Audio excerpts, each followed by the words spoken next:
साथियों नमस्कार, कैसे हैं आप सभी लोग। मैं आज काफी दिनों बाद आप लोगों के सामने एक मुद्दा लेके आया हूँ, एक मुद्दा पेश कर रहा हूँ आप लोगों के सामने। यह मुद्दा है भारत और कनाडा के बीच में जो तल्खी चल रही है और पूरे विश्व में जो मुख्य मीडिया का जो इस समय केंद्र बना हुआ है, कनाडा और भारत के संबंध बने हुए। और ये ऐसे वैसे संबंध, मतलब जो संबंध बिगड़ रहे हैं वो कोई छोटे मुद्दे को लेकर नहीं बिगड़ रहे हैं, वो बहुत बड़े मुद्दे को लेकर बिगड़ रहे हैं। वो मुद्दा है भारत में जो एक अलगाववाद पैदा हुआ था सन 1964 में, वो था खालिस्तान वाला। सरदारों का एक गुट जो कि अपने आप को खालिस्तान समर्थक बताता है और खालिस्तान देश, अलग देश बनाना चाहता है, उसको लेकर भारत और कनाडा के बीच में तनातनी का वातावरण बन गया है।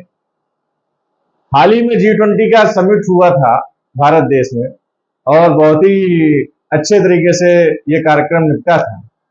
हमारे यशस्वी प्रधानमंत्री नरेंद्र मोदी जी ने इस कार्यक्रम को बहुत ही अच्छे तरीके से निभाया भी था। सारे देशों के बीच प्रधानमंत्री मोदी जी का भारत का द्विपक्षीय वार्ता हुआ, मगर कनाडा के बीच और भारत के बीच द्विपक्षीय वार्ता नहीं हुई। G20 के तुरंत बाद ही कनाडा ने भारत के राजनयिक को देश से आउट कर दिया, कनाडा से आउट कर दिया। रिजल्ट ये हुआ कि भारत ने भी कनाडाई राजदूत को कनाडा जाने का टिकट काट दिया। अब आप लोग ये सोच रहे होंगे कि ये मुद्दा कैसा हो सकता है, क्या ये चुनावी मुद्दा बन के आ सकता है, बन के निकल सकता है, या कुछ और है। फिलहाल जो भी है, मैं आपको एक चीज क्लियर कर देना चाहता हूं कि जो खालिस्तान मुद्दा है और जो खालिस्तानी मुद्दा है, इसको हवा रवा देने का काम पश्चिम का जो देश कनाडा है वो बहुत जोरों शोरों से कर रहा है और कई वर्षों से कर रहा है, जिसपे किसी का भी ध्यान आकर्षित नहीं हुआ है। अपने पूर्व प्रधानमंत्री इंदिरा गांधी जी की जो हत्या हुई थी, उसको लेकर भी कनाडा में जनमत संग्रह कराया गया है और जनमत संग्रह में एक परेड निकाली गई और ये परेड निकाली गई, वो वीडियो चलाया गया कि कैसे प्रधानमंत्री इंदिरा जी का मर्डर किया गया था सरदारों के द्वारा, सिखों के द्वारा, और उसकी भी तारीफ और तारीफों के पुल कनाडा के अंदर बांधे जाते हैं। कनाडा एक ऐसा देश है जो खालिस्तानी समर्थक सिखों का शरणार्थी रहा है। एक तरह से वो शरण देता है ऐसे लोगों को जो खालिस्तानी है और खालिस्तानी समर्थक है। कनाडा की कुल आबादी का 3% जो है भारतीय मूल के लोग रहते हैं वहां कनाडा में। तो आप अंदाजा लगा सकते हैं कनाडा की टोटल पॉपुलेशन का 3% अपने में बहुत बड़ा चुनावी मुद्दा बन जाता है और वोट बैंक बन जाता है। देश कोई भी हो, चुनाव हर जगह होता है। लोकतंत्र मैक्सिमम देशों में है, 99% देशों में है, और लोकतंत्र के द्वारा जो सरकार चुनी जाती है उसको पब्लिक ही चुनती है। कनाडा में जो इस समय सिनेरियो चल रहा है, जस्टिन ट्रूडो जो प्रधानमंत्री हैं कनाडा के, वो इस समय मोदी जी से खासा नाराज चल रहे हैं।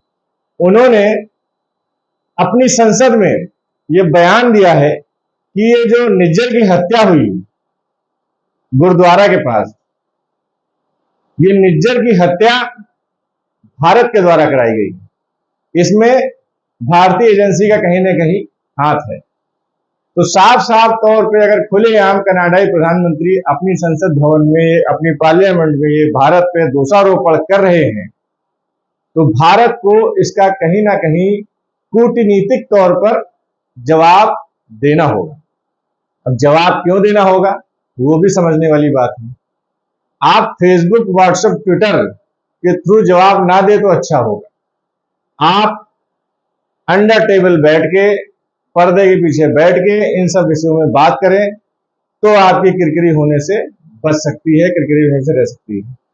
अच्छा, भारत का कहना है कि क्या सबूत है आपके पास कि हमने ही निज्जर की हत्या करवाई, मगर दावे ये कहते हैं अंतर्राष्ट्रीय मीडिया के कि निज्जर की हत्या का जो सबूत है उसमें खाली कनाडा की एजेंसी ही नहीं शामिल है सबूत जुटाने में, लगभग 5 देशों की एजेंसियों ने मिलकर इस सबूत को जुटाया है और इस चीज को निष्कर्ष निकाला है कि भारत की एजेंसी का ही कहीं ना कहीं हाथ है और भारत से गुजारिश की जा रही है या ऑर्डर दिया जा रहा है, जो भी कह सकते हैं।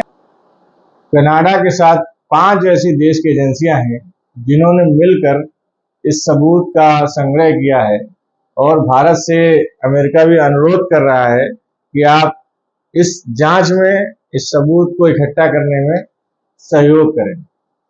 ये तो एक ऊपर ऊपर कहने वाली बात है कि आप सहयोग करें, मगर इन लोगों के पास कहीं ना कहीं कोई ना कोई ऐसा साक्ष्य है जिसके दम पे ये लोग इंटरनेशनल लेवल पे, अंतर्राष्ट्रीय मंच पे भारत को कहीं ना कहीं बदनाम करने की कोशिश कर रहे हैं। तो निज्जर की हत्या और आगे की जो रणनीति चल रही है, इसमें हमारी सरकार कितनी कूटनीति से आगे इंटरनेशनल लेवल पे चलती है और कार्य करती है, ये देखने वाली बात है। क्योंकि कनाडा के अंदर भारतीय मूल की बहुतायत संख्या है और उनमें से सबसे ज्यादा संख्या है वो खालिस्तानी लोगों की है। और कहीं ना कहीं जो आतंकवाद विरोधी बातें करते हैं कि हम आतंकवाद के खिलाफ हैं, ये भी कहीं ना कहीं आतंकवाद का जीता जागता सबूत है और कहीं ना कहीं आतंकवाद को पालने वाली बात है जो कनाडा कर रहा है। आज के लिए इतना ही। बहुत बहुत धन्यवाद।